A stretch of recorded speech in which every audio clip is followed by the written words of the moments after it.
हाँ, लास्ट जहाँ पर मैंने समाप्त किया था उसके बाद अब demerits of large scale production का थर्ड पॉइंट है social evils of factory system, कारखाना प्रणाली के सामाजिक दोष। देखिए, लार्ज स्केल प्रोडक्शन आ जाने के बाद इस पॉइंट को थोड़ा ध्यान से सुनिएगा और बहुत सारी चीज़ें आपको सीखने को और समझने को मिलेंगी कि हम लार्ज स्केल प्रोडक्शन से पीछे तो नहीं हट सकते, लेकिन इसके साथ साथ जो हमारी इंडियन वैल्यूज़ हैं, सोशल वैल्यूज़ हैं, जो डिक्लाइन हुई, जिनमें गिरावट आई, उनसे आप जैसी पीढ़ी जुड़ सकती है। बीच की पीढ़ी भटकी है क्योंकि लार्ज स्केल प्रोडक्शन आ जाने के बाद हम मानसिक और दिली तौर पर इसके लिए तैयार नहीं थे। हमने तैयारी की, उस तैयारी से हमारे अंदर, हमारी वैल्यूज़ के अंदर कुछ परिवर्तन हुआ। अकेलापन, एकाकीपन, उसी से जुड़कर हम इन चीज़ों को लेकर चलेंगे। कुछ ऐसी चीज़ें होती हैं जिनका मनोवैज्ञानिक प्रभाव होता है, जो दिखाई नहीं देता है, हम लोग महसूस करते हैं। तो आज इस पॉइंट के थ्रू मैं वो सारी चीज़ें आपको महसूस कराने की कोशिश करूंगा जो हम सबसे मिसिंग हैं। और इसको आज सुनने के बाद आप उन चीज़ों से जुड़ने की कोशिश करिएगा, उन बातों को, उन चीज़ों को ढूंढिएगा। शिक्षक होने के नाते ये मेरा फर्ज भी है। तो देखिए क्या हुआ, जो सोशल वैल्यूज का डिक्लाइन हुआ लार्ज स्केल प्रोडक्शन की वजह से, वो सबसे बड़ा क्या हुआ कि हमारी जो सोशल वैल्यूज थी, आप पुराने समय से पढ़ते चले आ रहे होंगे कि जॉइंट फैमिली सिस्टम था, जो आज धीरे धीरे धीरे धीरे करके शटर्ड हो रहा, बिखर रहा है। अभी भी है, लेकिन संख्या धीरे धीरे कम होती जा रही है। जॉइंट फैमिली सिस्टम का मतलब ये नहीं होता कि हम परिवार में जब चारों भाई एक साथ रहते हैं तभी जॉइंट फैमिली सिस्टम होता है, या दो भाई दो बहन, या हम जैसे तीन भाई। जॉइंट फैमिली सिस्टम का कॉन्सेप्ट है इमोशनल रिलेशन, भावनात्मक संबंध। आजकल नौकरियों के चक्कर में या व्यापार के चक्कर में, पढ़ने के चक्कर में हम अपने घर से दूर चले जाते हैं। और जॉइंट फैमिली सिस्टम का मतलब ये भी नहीं होता कि साथ में रहते हैं और लड़ते भी रहते हैं। जॉइंट फैमिली सिस्टम का जो फिलॉसफी है, जो विचारधारा है, वो है प्यार से साथ रहना, दूर जाकर भी एक संबंध बने रहना, दुख सुख में काम आना। मेरे ख्याल से समझ रहे होंगे आप मेरी बात को। अभी क्लास होता तो मैं थोड़ा सा आपके चेहरों को भी पढ़ पाता। तो जो जॉइंट फैमिली सिस्टम का कॉन्सेप्ट था वो बदल गया। और बदलने के पीछे क्या था कि देखिए, जब हमारी जो वैल्यूज थी, जब हम देश आज़ाद हुआ, मैंने कहा कि 80% लोग, हम लोग आपस में जुड़कर काम करते थे।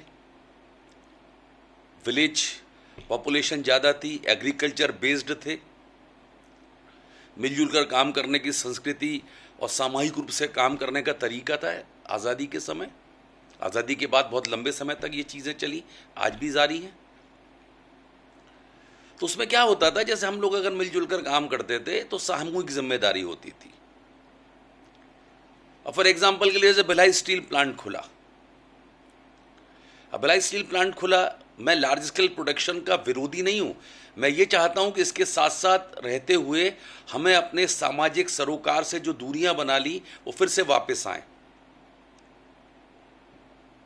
हम उन जिम्मेदारियों से मुक्त ना हो कि मेरी नौकरी लग गई, अब मैं और मेरा परिवार और कुछ नहीं, पति पत्नी और बच्चे, बस, इसके अलावा हमें कुछ नहीं देखना है। लेकिन आप जानते हैं इससे कितना नुकसान होता है।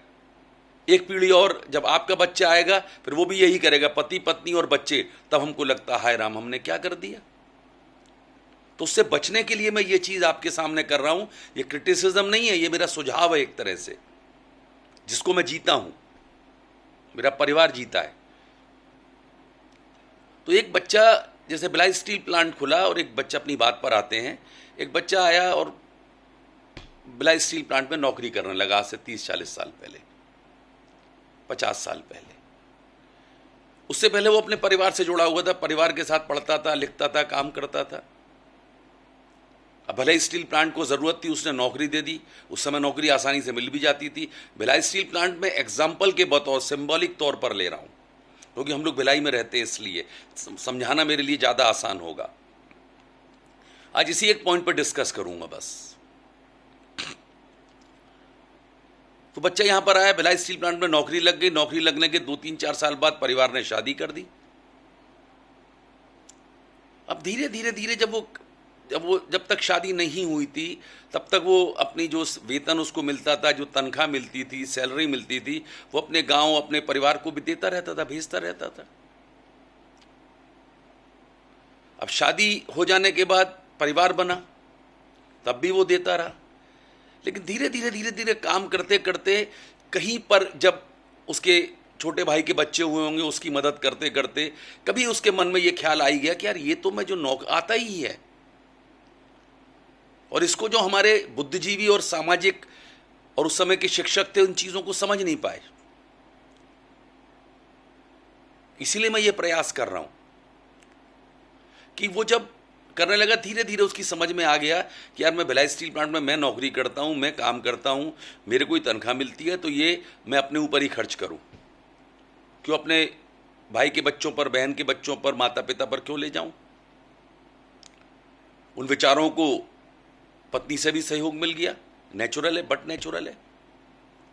तो वो पैसा जो पहले जब वो अपने परिवार में था और अपने परिवार के साथ काम करता था, जो परिवार की जो भी पृष्ठभूमि थी, उसमें जो भी वो काम करता था, गांव में तो काम ही करता था, नौकरियां तो होती नहीं है गांव में, उस समय तो बिल्कुल भी नहीं थी, तो वो सब बंटता था। लेकिन अब क्योंकि वो इकलौता उस काम को करने वाला है, तो उसके मन में ये भावना आ गई कि ये मेरी मेहनत का पैसा है। इसलिए धीरे धीरे धीरे परिवार से अलगाव होता चला गया। छोटी छोटी बातों पर बहस होने लगी, बहाना ढूंढने लगे लोग कि किस तरह से हम परिवार से अलग हो जाएं। परिवार में भाई रहते थे, उसका असर ये पड़ा कि फिर घर के अंदर बंटवारा हो गया। एक ही घर के अंदर 3 भाई हैं, 3 जगह खाना बनने लगा, जबकि ऐसा होना नहीं चाहिए था। आप दूर चले जाएं, खाना बने, अलग बात है। तो ये एक जो हमारा पारिवारिक संयुक्त परिवार प्रणाली प्रथा थी, जिसमें सुख ही सुख थे, वो समाप्त हो गए धीरे धीरे। मैंने कहा ना, दूर रहकर भी आप वो सब चीजें कर सकते हैं, लेकिन अब हम बहाने ढूंढते हैं कि किस तरह से अलग हो जाए, किस तरह से वो सारी चीजें चली जाएं। दूसरी एक चीज, जब छोटे स्तर पर हम काम करते थे, सामूहिक रूप से काम करते थे, अभी मैंने आपको बताया, तो अगर किसी ने किया, कोई कम करता था, कोई ज्यादा करता था, तो शिकायत नहीं होती थी। पैसा आता था, घर का सब सामान एक साथ आता था, घर की सारी जरूरतें एक साथ पूरी होती थी। किसी को आभास ही नहीं होता था कि मैंने ज्यादा किया तो मेरा ज्यादा हिस्सा। जो पैसा आ रहा है परिवार में, 2 भाई, 3 भाई, 1 बहन, 4 बहन, जो भी हैं, जैसा भी है, मिलजुल कर अपना परिवार चलाते थे। माता पिता परिवार के मुखिया होते थे, कोई किसी का झंझट नहीं था। तो ये जो एकला चलो वाली बात आई, ये लार्ज स्केल प्रोडक्शन आ जाने के बाद, भिलाई स्टील प्लांट बन जाने के बाद, क्योंकि हम इसको समझ नहीं पाए, हम अपनी सामाजिक जो पृष्ठभूमि थी उसको समझ नहीं पाए, और ऐसे लोग जो थोड़ा सा बहक रहे थे, भटक रहे थे, इनको समझाने के लिए कोई था भी नहीं। पैसा कमाना की होड़ लग गया, शहर में आए, सुविधाएं मिली, फिर गांव खराब लगने लगा। और दूसरी चीज, जैसे मैंने अभी कहा, जब मिलकर काम करते थे तो कौन किसके खिलाफ हड़ताल करेगा। लार्ज स्केल प्रोडक्शन आया तो फिर आपका फैक्ट्री एक्ट 1948 भी आ गया, क्योंकि विवाद होने लगे। लोगों की समझ में आ गया कि इन विवादों का निपटारा कैसे करेंगे। गांव में तो परमेश्वर होते थे, पंच परमेश्वर होते थे, कोई विवाद हुआ, पंचों ने फैसला दे दिया, वहीं की वहीं फैसला हो जाता था, किसी सबूत की जरूरत नहीं पड़ती थी, क्योंकि गांव के लोग जानते थे। आपने मुंशी प्रेमचंद की कहानी पढ़ी है, मेरा बताने का, समझाने का पर्पस ये था कि जो सोशल वैल्यूज हमारी थी, वो लार्ज स्केल प्रोडक्शन में हम इंडिविजुअल हो गए, व्यक्तिवादी हो गए कि मेरा पैसा और मुझे इसका उपभोग करना है, मुझे इसका कंजम्पशन करना है। आज जब मैं कुछ परिवारों को जॉइंट फैमिली सिस्टम में देखता हूं तो मैं बहुत खुश होता हूं। मेरे मन में वही चीजें रहती हैं, हमारा परिवार उसी चीज को सोचता भी है, मैं उसी नजरिए से चलता भी हूं। बताने का, समझाने का पर्पस ये है मेरा कि लार्ज स्केल प्रोडक्शन यानी भिलाई स्टील प्लांट और इस तरह के और बड़े बड़े प्लांट आ जाने से, हम व्यक्तिवादी बनने से क्या हुआ कि ये जो हड़ताल, तालाबंदी और जब अकेलापन आता है तो आपने देखा कि शराब पीने वालों की संख्या इत्यादि इत्यादि सामाजिक बुराइयां भी बढ़ने लगी। और जब हम नहीं थे इस तरह से, अब परिवार में आप साथ में इमोशनली आप जुड़े हुए हैं, किसी ने कुछ, आप एक तो पी नहीं सकते, पिएंगे तो बड़े लोग हैं टोकने वाले और आपको डांटने वाले लोग मौजूद रहते थे।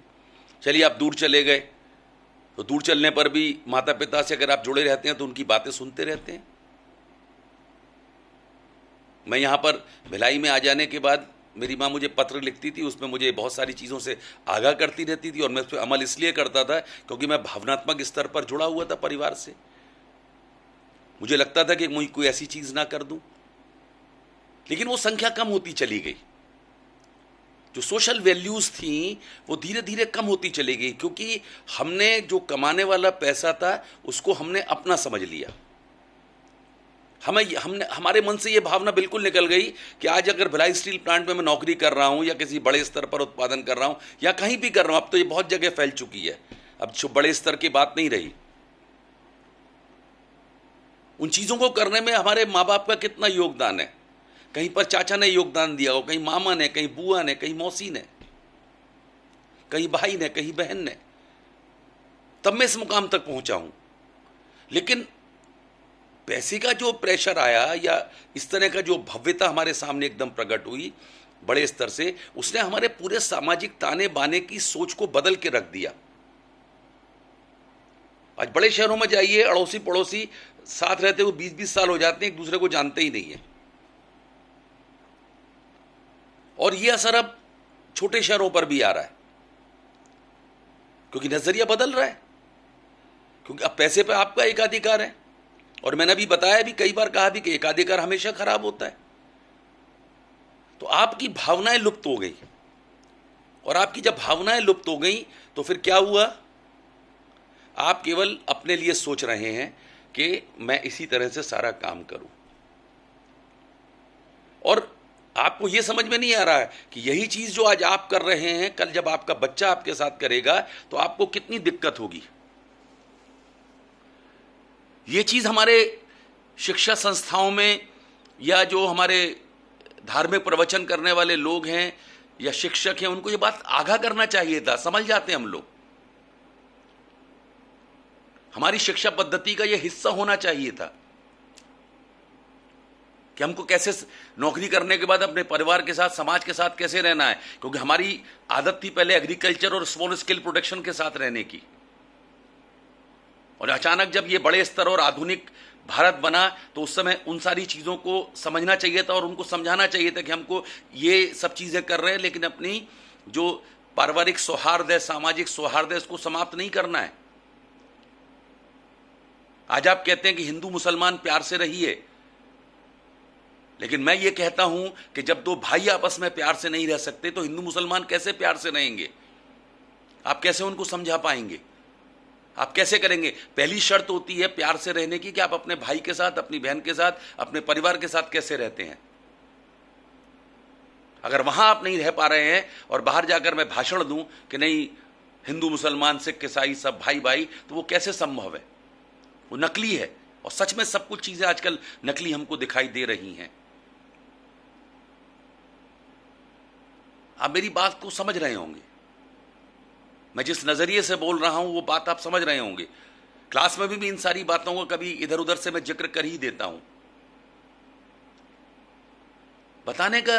और बार बार मैं ये चीज जो आपसे बोल रहा हूं कि ये जो व्यक्तिवादी हम बन गए, उसका कारण ये था कि जब ये चीजें मॉडर्न इंडिया बन रहा था लार्ज स्केल प्रोडक्शन के माध्यम से, तब हमारे एजुकेशन सिस्टम में ये वैल्यूज होनी चाहिए थी। क्यों नहीं हुई ऐसा? बताने मतलब एजुकेशन सिस्टम का मतलब क्या होता है? केवल लार्ज स्केल प्रोडक्शन पढ़ा दीजिए, स्मॉल स्केल प्रोडक्शन पढ़ा दीजिए। आपको एक अलर्टनेस नहीं थी कि आपको लग रहा है कि सामाजिक ताना बाना बदल रहा है, तो उसके हिसाब से हमारी जनरेशन को हम समझ लें। माय डियर स्टूडेंट्स, बहुत बोल सकता हूं इस विषय के ऊपर। ऐसे विषयों पर बोलना मुझे बहुत अच्छा भी लगता है कि जिससे सामाजिक समरसता बढ़े। प्यार और स्नेह के लिए जरूरी है कि हमारी जो भारतीय विचारधारा है, और इस भारतीय विचारधारा में हर धर्म का व्यक्ति आता है। हिंदुस्तान का हिंदू हो, मुसलमान हो, सिख हो, ईसाई हो, उसके सोचने का नजरिया तकरीबन एक जैसा है। ये भारतीय विचारधारा है। या राम की विचारधारा को सब फॉलो करते हैं, किसी भी जाति धर्म का व्यक्ति क्यों ना हो। राम सबके आदर्श पुरुष हैं, हर धर्म के व्यक्ति के हैं। पैगंबर साहब की इज्जत हम सब लोग करते हैं, मदर टेरेसा की इज्जत हम सब लोग करते हैं।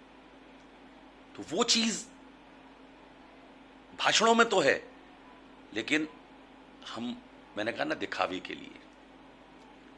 पारिवारिक प्रेम बहुत जरूरी है, और हम जैसे शिक्षक इन प्रयासों में लगे हुए हैं। मैं 38 वर्षों से यही सब चीजें अपनी टीचिंग के माध्यम से जोड़ रहा हूं, और मुझे इसके बहुत पॉजिटिव रिजल्ट्स मिले हैं, बहुत पॉजिटिव रिजल्ट्स मिले हैं। एक छोटा सा किस्सा आपके सामने बताता हूं, उसके बाद फिर अपनी बात को समाप्त करूंगा। मैं कम्युनिकेशन सब्जेक्ट पढ़ाता हूं, तो मैंने उसमें कभी कोई जिक्र किया होगा, जैसे जो आपको जितनी बातें बताई कि भाइयों को प्रेम से रहना चाहिए। तो क्लास का एक बच्चा आया, ये 10-12 साल पुरानी घटना है। एक बच्चा मेरे पास आया, ये लार्ज स्केल प्रोडक्शन का डीमेरिट बता रहा हूं आपको। और बाहर निकलकर बोला, सर मेरे फादर और उनके छोटे भाई में बिल्कुल भी नहीं बनती है, लड़ते झगड़ते रहते हैं। बोले आज 8-10 साल हो गए, बोलचाल भी नहीं है। मैं ये आपके लिए बोल रहा हूं कि आप लोग, आपके माता पिता ने जो गलती कर दी, अब आप वो गलती मत करिएगा, चाहे आपके पिता घर में बड़े हों या छोटे हों। आज की जनरेशन बहुत समझदार है, हमको सुन रही है। तो आपको ऐसे काम करने जिससे आप अपने परिवार को जोड़ सके। तो लड़का मेरे पास आया, तो मुझसे बोला, सर मैं क्या करूं, बोलचाल नहीं है, और बोले मैं भी अपने चाचा से बहुत नफरत करता हूं। तो मैंने, जब तुम करते हो तो फिर कैसे जोड़ोगे। लेकिन वो क्लास में मेरी बातों से प्रभावित हुआ था, क्योंकि मैं बहुत इमोशनली चीज़ों को रखता हूं। तो जब मैंने कहा नहीं तुम प्रयास करो। क्या प्रयास करूं? तो मैंने उसको बताया, एक काम करो, अपने कुछ मत करो, सोचो, घर में जाके पिताजी से बात करो कि अपने भाई से क्यों बात नहीं करते हैं। जब पिताजी जवाब दें, मुझे मालूम है कि वो क्या बोलेंगे, नहीं वो नालायक है, वो खराब है, और कुछ मत करो। माने 2-3 दिन समझाओ, नहीं मानेंगे, एक दिन मोटरसाइकिल पे उनको बैठाना, अपनी कसम डालना। बच्चों की कसम माता पिता मान लेते हैं। प्यार के लिए कोई चीज़ खराब नहीं होती है। पकड़ के ज़बरदस्ती मोटरसाइकिल पे बैठा लेना, कहना चलो ऐसे ही घूम के आते हैं, आपसे मुझे पर्सनल बातें करनी है। और घुमाते घुमाते उसके दुकान, उसके चाचा की दुकान सुपेला में थी, और मैंने कहा दुकान पे जाके तुम खड़े हो जाना। वो मोटरसाइकिल पे घुमाते बात करते करते ले गया, और सुपेला पे उस दुकान के सामने कपड़े की दुकान थी, खड़ा कर दिया। और फादर से बोला अंदर चलिए दुकान के अंदर। छोटे भाई ने देखा, वो हड़बड़ा गया, क्योंकि 8-10 साल से आना जाना नहीं था। समाधान बता रहा हूं आपको कि आपको क्या करना है। ये जो चीज़ें समाज में, दूषित चीज़ें समाज में आई हैं। तो फादर खड़े हो गए दुकान पे, चाचा को बोल के लाया, बोले आज मैं आया हूं। पैर छू के उसने अपने चाचा से कहा, जब मैं आपको बता रहा हूं, आई एम ऑल्सो इमोशनल। मैं इन चीज़ों को जब पा लेता हूं ना, तो मुझे ऐसा लगता है कि मैंने पता नहीं क्या चीज़ कर ली। आपके 100 में से 90 नंबर आने से मुझे कोई मतलब नहीं, वो तो केवल आपका फायदा करेंगे। लेकिन ये जो घटना मैं आपको बता रहा हूं, इस घटना ने उस पूरे परिवार, पूरे समाज का फायदा किया। उसने इन बातों को कितनी जगह बोला होगा, और कितने परिवार जुड़े होंगे। तो वो चाचा के पैर छू के बोला मैं अपने पिताजी को लेकर आया हूँ, आप इनसे माफ़ी मांग लीजिए क्योंकि आप छोटे हैं। और फादर से बोला आप बड़े हैं, इनको प्यार करिए। 10-15 मिनट डिस्कशन हुआ और बोला पुरानी कोई बातें नहीं होंगी। दोनों गले मिले, प्यार करे। फिर लड़के ने मुझे दूसरे दिन आके बताया, मेरी तबीयत खुश हो गई। मैंने कहा अध्यापन ऐसे ही सफल होगा। तो आप समझ गए कि जो नुकसान हुआ है होने दीजिए, हो गया। लेकिन अब आपको कैसे जीना है, आपको कैसे सामाजिक सुरक्षा को मजबूत करना चाहिए। तो सामाजिक सुरक्षा है कि सुख दुख में एक दूसरे के काम आए। वरना 8-10 साल से दो भाई जब मिल नहीं रहे हैं और दिक्कत हो जाएगी, परेशानी अगर कहीं हो जाएगी, खत्म बात।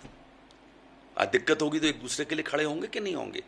जब आप भाई से प्यार करेंगे तब आप किसी दूसरे की मदद कर पाएंगे। मेरी बात को आपने समझा होगा, आप हमेशा समझते हैं। प्लीज़ आज के लिए इतना ही। और अगर कुछ अच्छा लगा हो तो वीडियो के थ्रू या कमेंट्स के थ्रू मुझे बताइएगा, क्योंकि इस पर मैं चाहता हूं कि आप कुछ सोचें। और सोचें नहीं, फिर इसको डोंट ट्राई, डू इट। कोशिश नहीं मत करिए, करके दिखाइएगा अगर आपके परिवार में कुछ ऐसा चल रहा है। ठीक है, ओके।